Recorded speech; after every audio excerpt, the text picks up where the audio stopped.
pag-usapan natin. Ito na namang balita, no, na puro impeachment pa rin. Sa dami ng issue sa ating bansa, ay impeachment pa rin ang itinutulak nitong mga kongresista. Kagaya nitong si dalawang senador, si Kiko at si Bam, no, na nagawa sila ng drafts para dyan sa impeachment na yan, para matuloy yata yan o anong nilalaman ng resolusyon nila. No, imbis na unahin yung problema ng bansa talaga, no, ang tanong, kapag ba natuloy ang impeachment, gaganda ang buhay ng Pilipino. No? Kagaya niyan, ang survey ngayon, maraming bata may reading comprehension. O ba makino, committee mo, edukasyon. Makakatulong ba yung impeachment doon sa reading comprehension ng mga bata?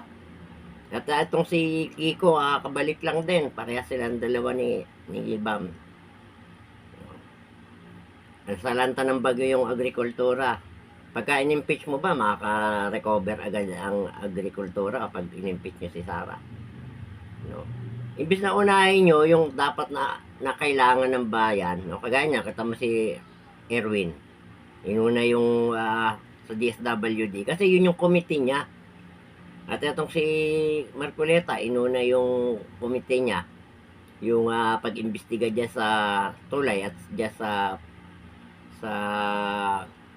pumping station dyan sa flood control, yung mga issue dyan. Yun ang trabaho. Hindi yung impeachment agad yan nasa isip nyo. Dapat yung desisyon ng korte, inano nyo na nirespeto nyo. Bagay, sabi ni Bongbong, irespeto natin ang Supreme Court ang desisyon. Ay, hindi ako naniniwalang sa sinabi niya ngayon. Kasi lahat ng sinabi ni Bongbong, kabaligtaran. Ayaw niya ng impeachment, natuloy yung impeachment. Ayaw niyang makialam sa ICC, ayun, nandun si PRRD. Wala raw baril na pinasok sa kingdom ni Kibuloy, ayun, lahat may baril. Walang totoong sinabi. No, libo-libo raw yung yung flood control, ayun, bumaha. So ngayon sinabi niya, irespeto yung desisyon. Siyempre, nung una, yung pisa niya. Malamang utos niya. Hindi ko alam kung sino ang pugo sa kanilang dalawa ni Martin. Kung siya pugo o si Martin. Biruin mo, presidente, yung pinsa mo, nagsabing irespeto yung Korte Suprema. Tapos itong ikaw, ugok ka. Ipipilit mo iyo kasi sabi niya sa balita, no? Narinig ko lang sa balita. Sa radyo na hindi raw siya titigil ang Congress. Alam naman natin may anomalya dyan sa pag-impeach nyo ang dami nang umamin. Unang-una, sagutin niyo muna yung paratang ni Toby bago kayo mag-motion. Di ba? But anyway, mga kababayan, magano lang tayo. Panoorin na lang natin itong sarswela ng gobyerno. Ano sabi ni Bongbong? Maya naman kayo. In-accept yung sarili niya. Dapat, ang tamang pangungusap, mahiya naman tayo.